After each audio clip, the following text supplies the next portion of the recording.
but on stair sets, how to kickflip stair sets and gaps, just going over some basic tips. It's going to be a lot different of a format here. It's nice to get away from the flat ground tricks and ledge tricks for a minute and just get into the depth of skateboarding here, skating stairs.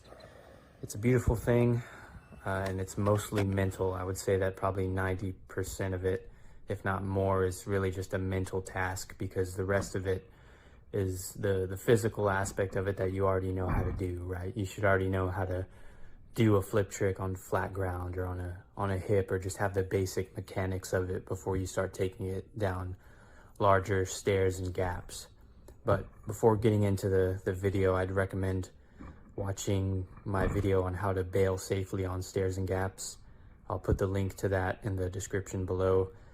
But it's important to realize that alongside all the times that you land a trick on a stair set or a gap, you'll also be bailing, and so it's important to know how to bail in those situations so that you don't put yourself at a higher risk for injury.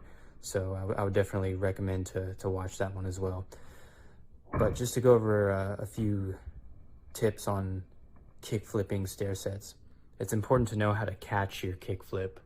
I think knowing how to catch a kick flip before you take it down a stair set is super important, because that shows that you have control. You have control over the kick flip, and you know when it's, when the flip is done and your feet put a stop to it basically and allow you to land back on it. Whereas if you don't know how to catch it, you're just flipping it and just hoping to land back on it by the time that the board hits the ground. So it's a little bit riskier, and it's not a good way to kickflip down a stair set. You want to start the flip, and you also want to know when to end it. So I would say a good time to start kickflipping down stair sets is when you can catch a kickflip on flat ground. I would say that's a good time. Another tip I would recommend is to start slow. I'd recommend starting on a curb and then taking it off a bigger curb or a little ledge, and then starting at like a 3 stair, maybe a 4 stair, and then working your way up, because the concept is the same whether you're trying to kickflip a 3 stair or a 13 stair. It's really just the speed difference. It's the mental stress and everything else that comes with skateboarding. So that's when the mental aspect of skateboarding can really get to you, when you take what you've learned and you apply it and just sort of show that mastery, whether it be a certain obstacle or at a contest or whatever the case may be, or if you're filming in the streets. It's a mental challenge, but as long as you're prepared for it, it shouldn't be too difficult.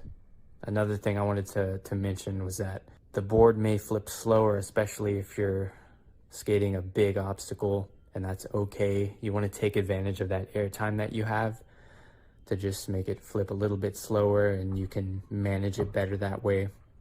When you're doing a flip trick on flat ground, the goal is usually to flip it nice and fast and get the catch before you hit the ground again, but you have so much more air time on a stair set, and it's okay to take advantage of that, whether it makes it more visible to you when it's flipping below your feet in the midst of all the chaos, if you're going really fast. And it's just a better way to take control of the flip trick. So if you're at this point and you're kickflipping on stairs, just remember that you're likely going to be going faster.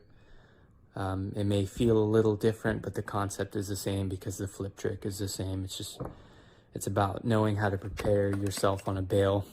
It's about really having control over the trick that you do before you start mastering it and taking it down bigger obstacles. So those are my tips on kickflipping stairs. Hopefully you guys got something useful from this one. Let me know if you want me to cover stairs and gaps more often. I could make some more videos on that. Thank y'all for tuning in. As always, I'll see you next time.